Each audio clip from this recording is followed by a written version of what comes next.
राजा Raghuvanshi murder मामले में बड़ी खबर। सोनम रघुवंशी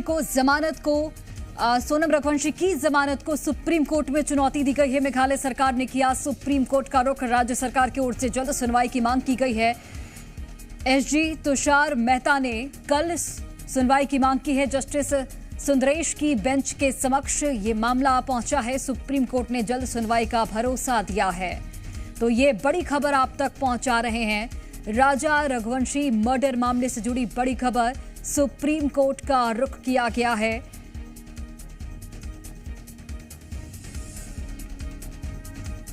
और दिल्ली से हमारे सहयोगी अरविंद जुड़ गए हैं। अरविंद, सोनम रघुवंशी की जमानत को सुप्रीम कोर्ट में चुनौती दी गई है। फिलहाल क्या जानकारी, सुप्रीम कोर्ट का रुख क्या रहने वाला है? देखिए, मेघालय सरकार ने सुप्रीम कोर्ट का रुख किया है इस मामले को लेकर के, और हाई कोर्ट ने जो जमानत बरकरार रखने वाला जो निचली अदालत का जो आदेश था उसको सुप्रीम कोर्ट में चुनौती दी गई है सरकार की तरफ से। आज सॉलिसिटर जनरल तुषार मेहता ने जस्टिस सुंदरेश की जो वेकेशन बेंच है उसके सामने मामला रखा और जल्द सुनवाई की मांग की। तुषार मेहता की तरफ से कहा गया कि एक ऐसा मामला है जहां पर एक महिला अपने पति को हनीमून पर ले जाती है मेघालय में और वहां पर अपने साथियों के साथ मिलकर उसकी हत्या कर देती है।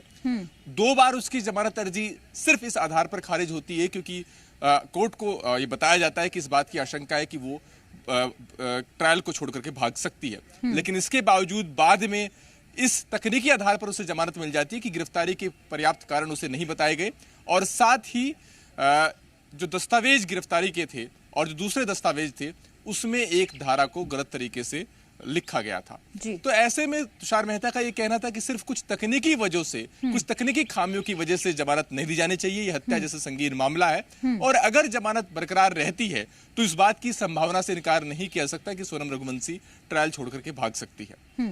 बहरहाल कोर्ट ने जल्द सुनवाई का भरोसा दिया है और उम्मीद है कि कल ये मामला सुनवाई के लिए लिस्ट हो सकता है।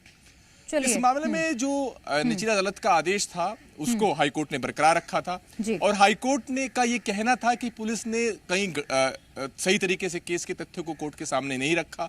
दस्तावेजों में जो धारा का जिक्र है वो धारा एग्जिस्ट ही नहीं करती, और सबसे महत्वपूर्ण बात है कि कोर्ट ने ये माना था कि गिरफ्तारी के वक्त सोनम रघुवंशी को जो कारण बताए गए थे वो सही तरीके से ये रिफ्लेक्ट नहीं करते थे कि आखिर किस गुनाह में उसे गिरफ्तार किया गया है। एक 17 विकल्पों वाली एक चेकलिस्ट दी गई थी जिसमें ये विकल्प भी मौजूद था कि क्या सोनम रघुवंशी ने देश के बाहर कोई अपराध किया है या वो सेना की भगोड़ी अपराधी हैं। तो कोर्ट का ये कहना था कि सही तरीके से इस बात का उल्लेख नहीं था उस चेकलिस्ट में कि आखिर किस वजह से सोनम रघुवंशी को गिरफ्तार किया गया है, और इस तरह की जो एक 17 विकल्पों वाला जो दस्तावेज दिया गया उनको गिरफ्तारी के कारण बताते हुए वो अपने आप में एक हास्यास्पद था।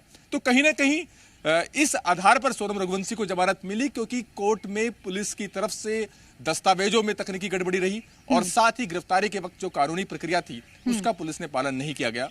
इसी आधार पर वो एक जमानत का आधार बन गया, और मेघालय सरकार का ये कहना है कि इन तकनीकी खामियों को नजरअंदाज करना चाहिए था और कोर्ट को ये देखना चाहिए था कि सोनम रघुवंशी का जो केस है वो एक गंभीर उनके खिलाफ आरोप है और ऐसे में वो जमानत की हकदार नहीं हो जाती।